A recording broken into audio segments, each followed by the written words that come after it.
Today I'm going to be reviewing one of Canon's smallest lenses on the market, and that is the 24mm f2.8 STM. So this lens was released back in 2014. I've owned it for less than a year, but it's quickly become one of my favorite lenses to use because it's so small but still very capable. The build quality of this lens is very respectable considering its price. It goes for about $150 in the US and about $220 in Canada. So as you can see, it has a metal mount there, which is really nice for a lens with that price. And it actually has some decent weight to it considering how small it is. Now this is an STM lens, so what that means is the focus ring is electronically coupled to the focusing motor. So if I turn that right now, it's not going to do anything. It has to be connected to the camera's power for that to work. Now the only control you have on this lens itself is the autofocus to manual focus switch. This lens does not have image stabilization, so that's something to note. So it's not going to be great for video work handheld. Now if you want to shoot video with this, it's still a great video lens. You just have to have the camera mounted on some sort of stabilizer like a glide cam. That being said, in my opinion, this lens is fantastic for photography if you shoot on a crop sensor camera. I would highly recommend buying it considering how cheap it is. It's super small, you can throw it in your kit and you hardly know it's there. One feature I love about this lens is how close it can focus. So this thing can focus to 16 centimeters, which for a wide angle lens, that's kind of hard to come by. So you can get some pretty cool shots shooting sort of macro wide angle. Now I have used this lens in the rain before, and in my opinion, you don't even need a lens hood.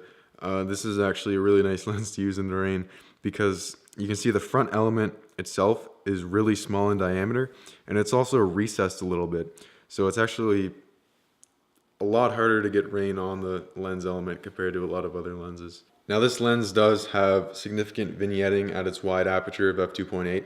Now if you stop it down to f4, it gets a lot better, and past f4 it's pretty much gone. Now if it's something you don't want, then you can just correct that in camera with the vignette correction if you have the software in your camera. This lens also has a little bit of chromatic aberration.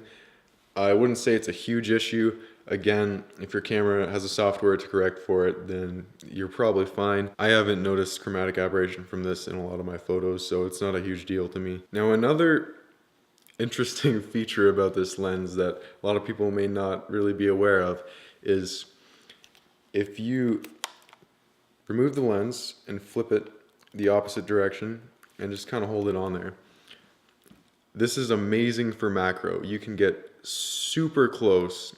I'm taking pictures of insects and I was kind of amazed by how close you can get with this. Still though, obviously this lens isn't really designed to do this, so do it at your own risk. The autofocus on this lens works pretty well. One thing I would note is that it does make a significant noise.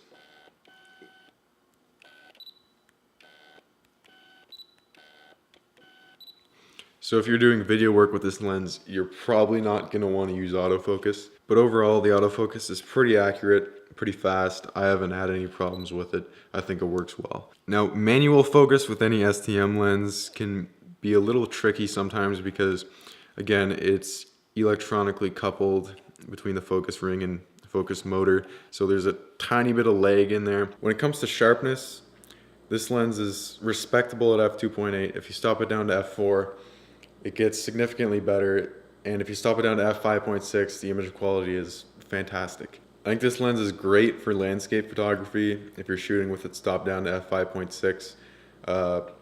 I've shot flowers with it, and I think it's also fantastic for shooting flowers.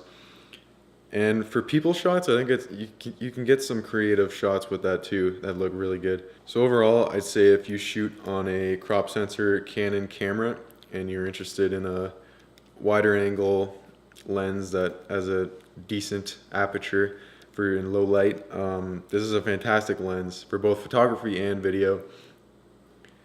I hope you enjoyed this review. Thanks for watching.